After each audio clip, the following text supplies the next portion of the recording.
அழிந்து வரும் சனாதனத்தை காக்க வந்த காட்டுப்புலி, அண்ட சராசரத்தையும் ஆட்டி படைக்க மீண்டும் பிறந்து வந்த ப்ரூஸ்லி அவன்.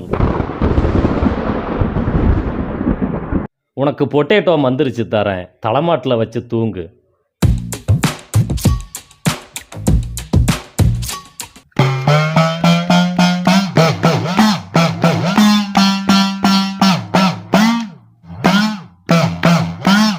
கொசுவை ஒழிப்பது போல இந்த சனாதனத்தையும் ஒழிக்க வேண்டும் என்று உதயநிதி சொன்ன ஒரே காரணத்திற்காக சொத்து, சுகம், பெற்ற பிள்ளை, கட்டிய மனைவி அனைத்தையும் துறந்து கட்டிய கோவணத்துடன் வடக்கு தேசம் நோக்கி செல்கிறான் எனது கட்சிக்காரன்.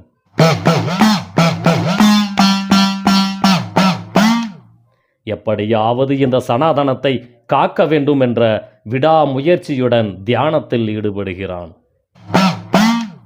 காலையிலிருந்து மாலை வரை தியானம், மாலை நேர சிற்றுண்டியாக மனித எலும்புகளை உணவாக உண்டு தனது பயிற்சியை முடிக்கிறான்.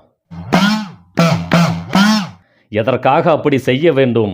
இந்த சனாதனத்தை காக்க வேண்டும் என்ற சமூக அக்கறை அவனை அப்படி செய்ய வைக்கிறது.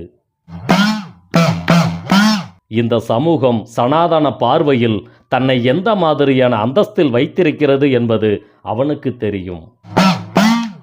அந்த அந்தஸ்தை விட்டு தரக்கூடாது. அது நிலைத்திருக்க வேண்டும் என்றால் சனாதனம் வாழ வேண்டும். அதை வாழ வைக்க நம் வாழ்க்கை இழந்தாலும் பரவாயில்லை என்று அவன் முடிவு செய்கிறான். அழிந்து வரும் சனாதனத்தை காக்க வந்த காட்டுப்புலி, அண்ட சராசரத்தையும் ஆட்டி படைக்க மீண்டும் பிறந்து வந்த ப்ரூஸ்லி அவன். அவன் என்ன தவறு செய்தான்? எதற்காக அவன் மீது இப்படி ஒரு கொலை வெறி தாக்குதல்? காளியை நிர்வாணமாக கண்டேன் என்று சொன்னதால் உங்களுக்கு கோபம் வருகிறது, அப்படித்தானே? உடை உடுத்திதான் காளி வருவாள் என்றால் டெய்லர் யார்? எந்த கடையில் துணி வாங்கப்பட்டது? அது சேலையா, சுடிதாரா? இதற்கெல்லாம் பதில் யாரிடம் உள்ளது?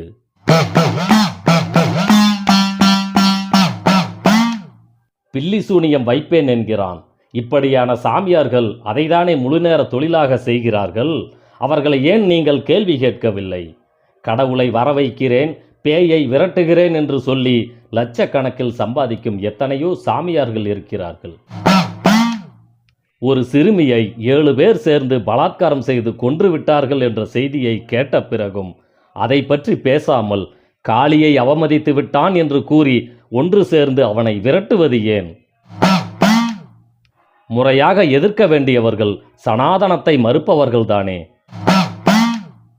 சனாதனவாதிகளுக்குள்ளேயே இப்படி சண்டையிட்டு கொண்டால் இங்கு கொசு அழிவதற்கு முன் இந்த சனாதனம் அழிந்து விடாதா?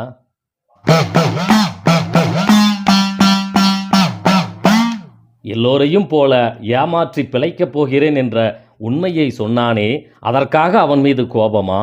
வேறு என்ன இருக்கிறது அவன் மீது இப்படி ஒரு தாக்குதலை தொடுக்க? யாரையாவது கொலை செய்தானா? அல்லது பாலியல் வழக்கில் சிறை சென்று தண்டனை பெற்றானா? சாமியார் வேடம் அணிந்து சகல வசதிகளையும் அனுபவிக்கும் மற்ற சாமியார்களுக்கு மத்தியில் இவனும் ஒரு சாமியாராக இருப்பதில் உங்களுக்கு என்ன பிரச்சனை?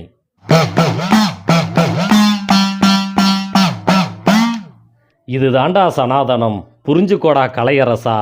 உனக்கு பொட்டேட்டோ மந்திரிச்சு தரேன், தலைமாட்டில் வச்சு தூங்கு.